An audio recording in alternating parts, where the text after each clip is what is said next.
பிரபாஸ் கதம்பம் சேனலை சப்ஸ்கிரைப் பண்ணி bell ஐகானையும் click பண்ணிக்கோங்க. நடிகை வரலட்சுமி திருமண வரவேற்பு நிகழ்ச்சியில் அமைச்சர் உதயநிதி ஸ்டாலின் வந்திருந்த நிலையில் முதலமைச்சர் மு.க. ஸ்டாலினும் வந்திருந்து மணமக்களுக்கு வாழ்த்து தெரிவித்துள்ளார். சென்னையில் பல்வேறு இடங்களிலும் இரவு 8 மணி முதல் 2 மணி நேரத்திற்கும் கூடுதலாக தொடர்ந்து மழை பெய்து வருகிறது. அதனுடன் பலத்த காற்றும் வீசி வருகின்ற நிலையில் சாலைகளில் வெள்ள நீர் தேங்கியுள்ளது. வாகன போக்குவரத்தும் பாதிக்கப்பட்டு உள்ள நிலையில் விமானங்கள் திருப்பிவிடப்பட்டன. கள்ளக்குறிச்சி விஷச்சாராயம் குடித்து ஏராளமானோர் பலியான சம்பவம் குறித்து சிபிஐ விசாரணையை கேட்டு சென்னை ஐகோர்ட்டில் அதிமுக பாமக சார்பில் தனித்தனியாக வழக்குகள் தொடரப்பட்டுள்ளன. போதைப்பொருள் விற்பனையை நிறுத்த காவல்துறைக்கு சுதந்திரம் வழங்க வேண்டுமென எடப்பாடி பழனிசாமி பேசியுள்ளார். மாஞ்சோலை மலை கிராம மக்கள் பயன்பெறும் வகையில் மணிமுத்தாறில் சிறப்பு முகாமிற்கு தமிழ்நாடு அரசு சார்பில் ஏற்பாடு செய்யப்பட்டுள்ளது. பயணிகளின் வசதிக்காகவும் கூட்ட நெரிசலை தவிர்க்கவும் சென்னை எழும்பூர் நாகர்கோவில் இடையே வந்தே பாரத் சிறப்பு ரயில் இயக்கப்படுவதாக தெற்கு ரயில்வே தெரிவித்துள்ளது. பராமரிப்பு பணி காரணமாக திருத்தணி அரக்கோணம் மின்சார ரயில் ரத்து செய்யப்பட்டுள்ளது. மாணவர் சேர்க்கை விவகாரம் குறித்து கல்லூரி கல்வி இயக்குநரின் ஆணை ரத்து செய்யப்பட வேண்டும் என ராமதாஸ் தெரிவித்துள்ளார்.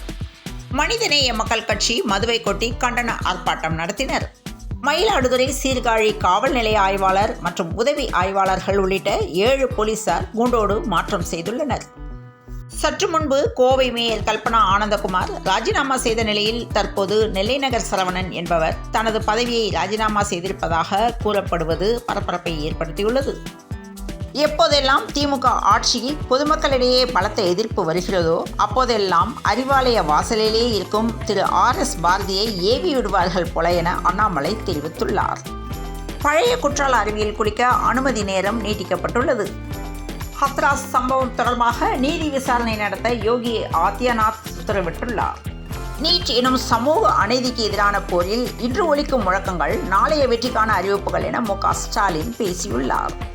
அனைத்து முத்தமிழ் முருகன் மாநாடு முன்னேற்பாடு பணிகள் குறித்த ஆலோசனைக் கூட்டம் அமைச்சர் சேகர் பாபு தலைமையில் நடைபெற்றது.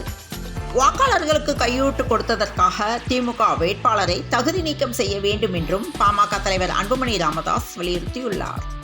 ரூபாய் 167 கோடி தங்க கடத்தலுக்கு துணை போன அண்ணாமலை என்ன பதில் கூறப் போகிறார் என செல்வ பெருந்தகை கேள்வி எழுப்பியுள்ளார். சிறைகள் போதைப்பொருள் கடத்தல் மையமாக மாறிவிட்டது என்றும் மத்திய அரசு தலையிட்டு நடவடிக்கை எடுக்க வேண்டும் என்றும் அதிமுக பொதுச் செயலாளர் எடப்பாடி பழனிசாமி வலியுறுத்தியுள்ளார். முதலமைச்சருக்கு தமிழ்நாட்டின் முன்னேற்றம் ஒன்றே குறிக்கோள் என்று தமிழக அரசு பெருமிதம் கொண்டுள்ளது.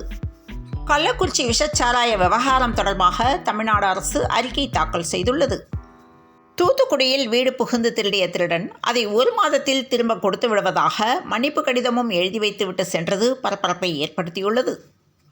தமிழ்நாட்டுக்கு நீட் விலக்கு தேவை என்றால் விஜய் தனது செல்வாக்கை பயன்படுத்தி நீதிமன்றம் சென்று விலக்கு பெறலாம் என பாஜக மாநில செயலாளர் ஸ்ரீனிவாசன் தெரிவித்துள்ளார். தேசிய தேர்வு முகமை மூலம் நடத்தப்படும் மோசடிகள் நிறைந்த நீட் கியூட் நெட் உள்ளிட்ட நுழைவு மற்றும் தகுதி தேர்வுகளை ரத்து செய்ய வலியுறுத்தி திமுக மாணவர் அணி சார்பில் சென்னை வள்ளுவர் கோட்டம் அருகில் மாபெரும் கண்டன ஆர்ப்பாட்டம் நடைபெற்றது. ரூபாய் 167 கோடி விவகாரத்தில் அண்ணாமலை வாய் திறக்காமல் இருப்பது ஏன் என R.S. பாரதி கேள்வி எழுப்பியுள்ளார். ஈரோடு மாவட்டம் அந்தியூர் அருகே நகலூரை சேர்ந்தவர் கோசல்ராம், வயது 65. இவர் பெருமாள் சிலை மீது உட்கார்ந்து அபிஷேகமும் தீபாராதனையும் நடத்தி கொண்டார். சென்னையில் ஆன்லைன் மோசடி கும்பல் தொடர்ச்சியாக பொதுமக்களின் வங்கி கணக்கிலிருந்து பணத்தை சுருட்டி வருகிறது. நேற்று ஒரே நாளில் 3 பேரிடம் ரூபாய் 2 லட்சத்துக்கும் அதிகமாக மோசடி கும்பல் பணத்தை எடுத்துள்ளது. இலங்கையில் இறந்தவரின் உடலை தமிழ்நாடு கொண்டு வர உதவ கோரிக்கை விடுத்து வெளியுறவு அமைச்சர் ஜெய்சங்கருக்கு திமுக MP கலாநிதி வீராசாமி கடிதம் அனுப்பியுள்ளார். தமிழ்நாட்டின் முன்னேற்றம் ஒன்றே குறிக்கோள், சொல்லிலும் செயலிலும் நிலைநாட்டும் முதலமைச்சர் மு.க. ஸ்டாலின் என பொதுமக்கள் பாராட்டியுள்ளனர். நீண்ட நாட்களாக இந்திய அணிக்காக ஆடிவரும் முகமது சமி இன்று உலக அளவில் முக்கியமான வேகப்பந்து வீச்சாளராக இருக்கிறார். இந்த நிலையில் சர்வதேச T20 போட்டிகளிலிருந்து ரோஹித் சர்மா மற்றும் விராட் கோலி ஓய்வு பெற்றது எனக்கு அதிர்ச்சியாக இருக்கிறது என சக வீரர்களான முகமது சமி தெரிவித்துள்ளார். இந்தியா, பாகிஸ்தான், ஆஸ்திரேலியா இடையே முத்தரப்பு தொடர் ஆஸ்திரேலிய கிரிக்கெட் வாரியம் விருப்பம் தெரிவித்துள்ளது.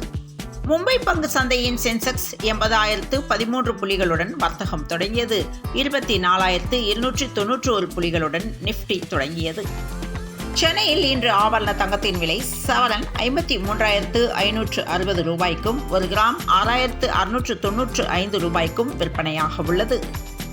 சென்னையில் இன்று காலை முதலே 100 டிகிரி ஃபாரன்ஹீட் அளவுக்கு வெயில் வாட்டி வந்த நிலையில் இரவில் பல்வேறு இடங்களில் கனமழை பெய்து வருகிறது.